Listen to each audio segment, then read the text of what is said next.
There's a photo of you somewhere on your phone right now. Maybe someone took it at dinner last week.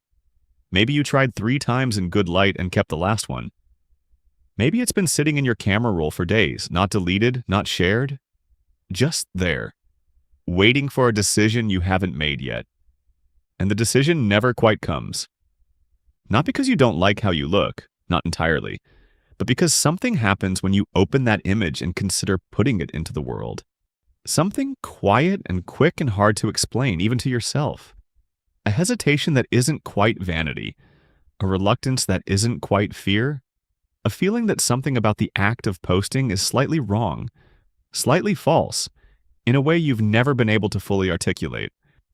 So you close the app, or you send it to one person with an apology attached, or you post it and then check back too many times, and the checking itself feels like evidence of something you'd rather not examine too closely. This is not about insecurity. This is about something far more specific, far more interesting.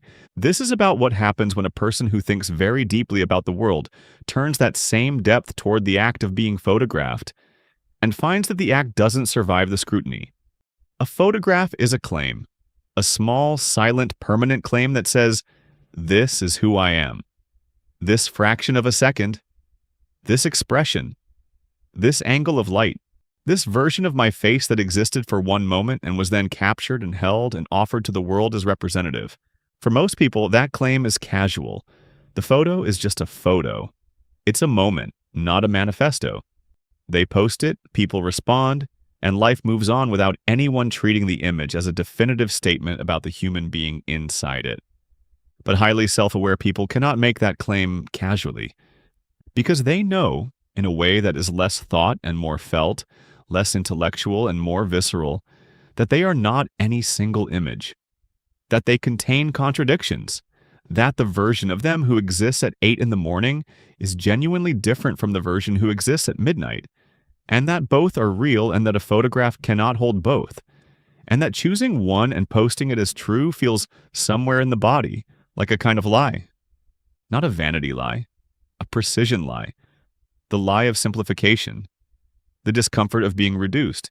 And a person who has spent their entire life being more than what they appear to be on the surface, who has learned sometimes painfully that the most important things about them are never the first things people see, carries a particular sensitivity to anything that asks them to lead with the surface. It is not only about the photograph, it is about what the photograph initiates. Highly self-aware people are, by the very nature of their awareness, exquisitely attuned to other people's responses, not because they are fragile, because they are perceptive, because they have spent years reading the atmosphere of rooms, noticing what goes unsaid, understanding the difference between how people present and how they actually feel. And they know, before the photo is posted, before the notification arrives, before anyone has seen it, exactly what the experience of waiting will feel like.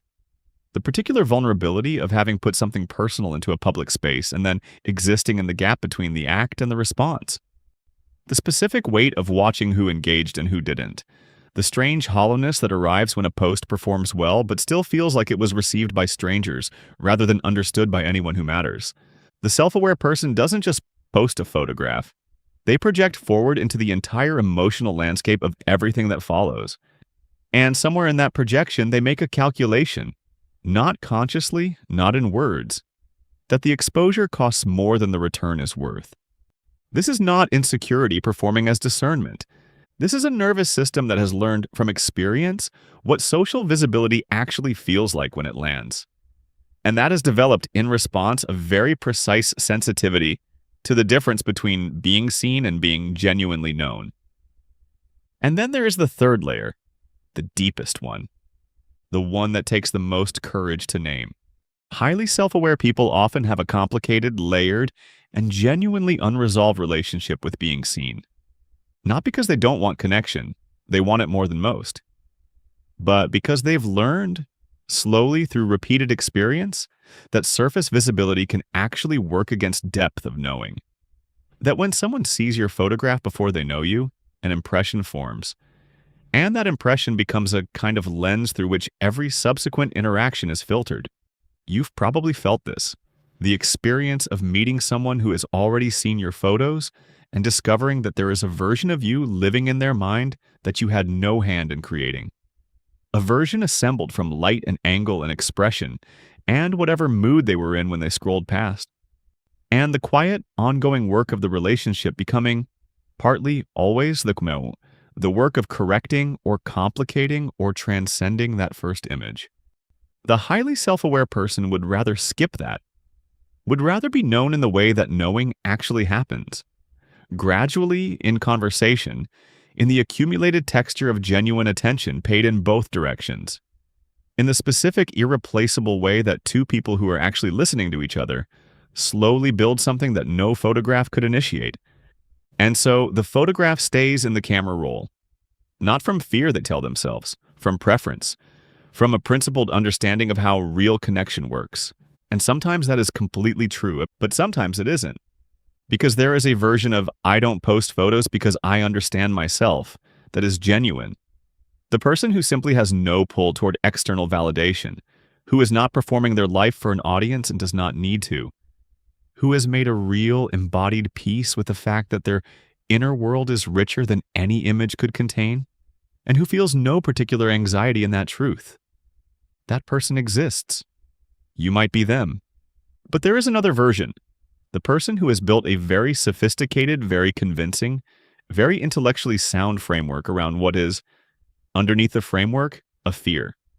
The fear of being seen and found ordinary. The fear of offering yourself and receiving. Not cruelty, not rejection, but something almost worse. Mild indifference.